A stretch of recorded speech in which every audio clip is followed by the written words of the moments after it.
SCP-129 Object Class Keter. Special Containment Procedures. SCP-129 is at large in the world and infects large numbers of humans and animals daily. As such, containment efforts are focused on treatment of infected individuals and on eradication of any or all member species of SCP-129. Although at least 98% of the world's population harbours a natural immunity to one or more species of SCP-129, outbreaks that reach Stage 3 or higher, described below, must be contained as quickly as possible, with infected individuals quarantined under highest risk contagion protocols. See Document 129A1 for further information. In the event of Stage 4 or Stage 5 outbreak, in addition to the above procedures, as described in Document 129A2, Level 4 clearance is required. Description: SCP-129 is a series of countless different species of fungus that can infect any animal with mucosal membranes. Infection by SCP-129 can pass through up to 5 stages, depending on exposure to further member species of SCP-129, individual resistance, and other factors, with each stage of infection facilitating progression at the next stage by weakening the individual's resistance to subsequent infections. Due to a combination of historical events, most humans and animals are naturally immune to SCP-129-04 and thereon. Therefore, outbreaks of Stage 3 infections are quite rare, but have the potential for widespread infection if not swiftly isolated and contained. All known cases of SCP-129 have followed the below 5 stage progressions, although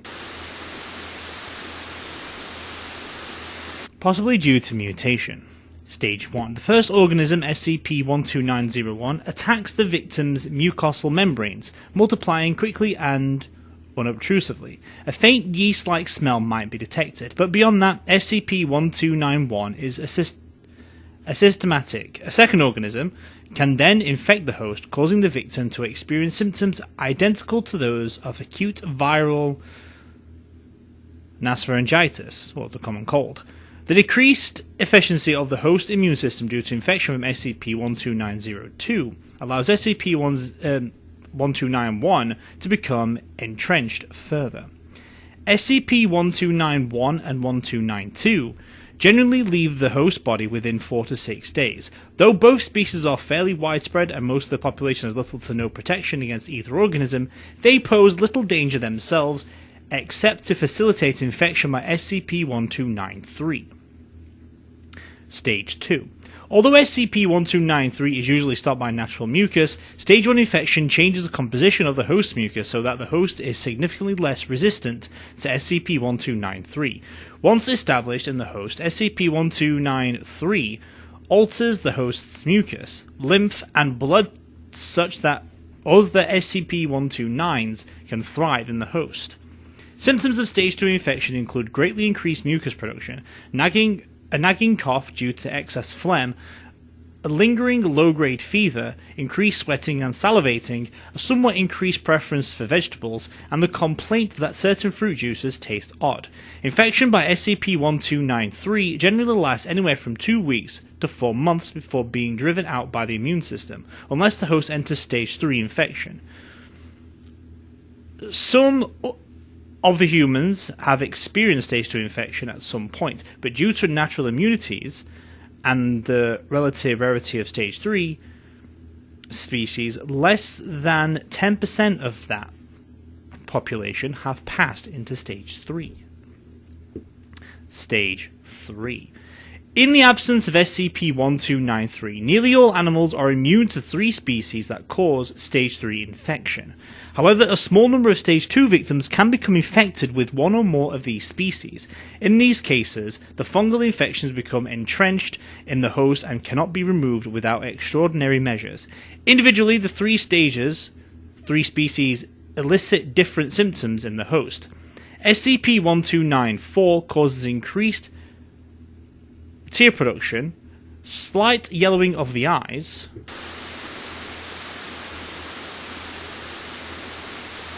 SCP-1295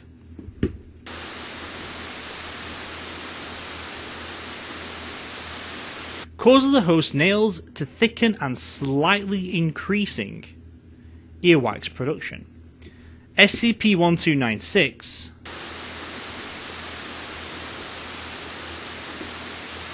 in particular, bright yellow urine and small pellets in the host's feces, both of which smell strongly of yeast. However, a victim who becomes infected with all three of these species will, within hours, develop flu-like or worse symptoms and become bedridden for 3 to 5 weeks. Afterward, though the victim appears to have recovered fully, in actuality SCP-129 has spread throughout the system in the host's body, making passage into Stage 4. Stage 4.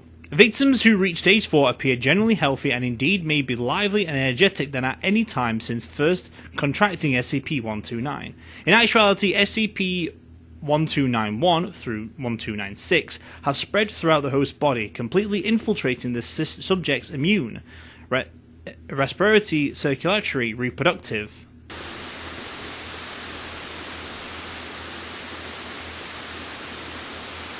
and central nervous systems. Mycelia from SCP-129 species also permeate the host's skin and replace some percentage of the host's hair. These hyphae, which are nearly indistinguishable from the host's natural hair, are used to propagate SCP-129 to other hosts. Any potential host that comes into contact will shed off hyphae has a 99% chance of becoming infected with SCP-129. Hyphae seems to be equally contagious from the part of the host body, although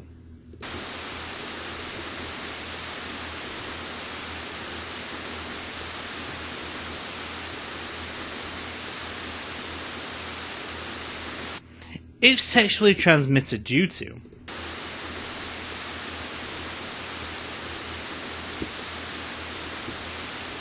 despite increased susceptibility of SCP-129, Stage 4 victims are much more resistant to viral and bacterial pathogens and uninfected subjects. All known subjects who have reached Stage 4 have either progressed to Stage 5 or died within a certain amount of weeks. Stage 5. Symptoms of Stage 5 infection depend on variety of factors, including the particular Stage 5 species that are present, as well as genetic, psychological, environmental, and any number of unknown factors.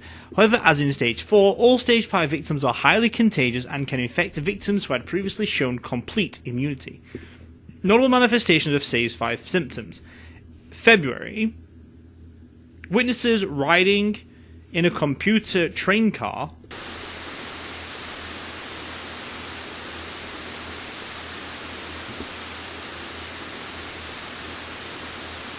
described a woman suddenly blowing up like a balloon and exploding, but instead of blood and viscera, the contents of the car were covered in spores and filaments. Analysis later showed that the victim was infected with SCP-1299, 12914, and other SCP-129s. All persons and objects in the affected area were quarantined, euthanized, and incinerated per protocol. Countless casualties, including the Foundation personnel. May. Following a string of disappearances,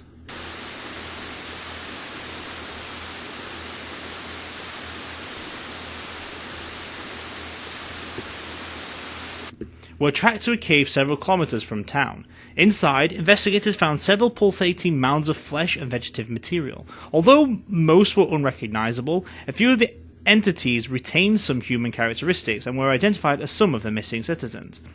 Researchers theorized that victims of this combination of SCP-129 would interact normally with the populace, attempting to infect others, until after a period of time. They would come to the cave, and how and why they were brought here is not yet known.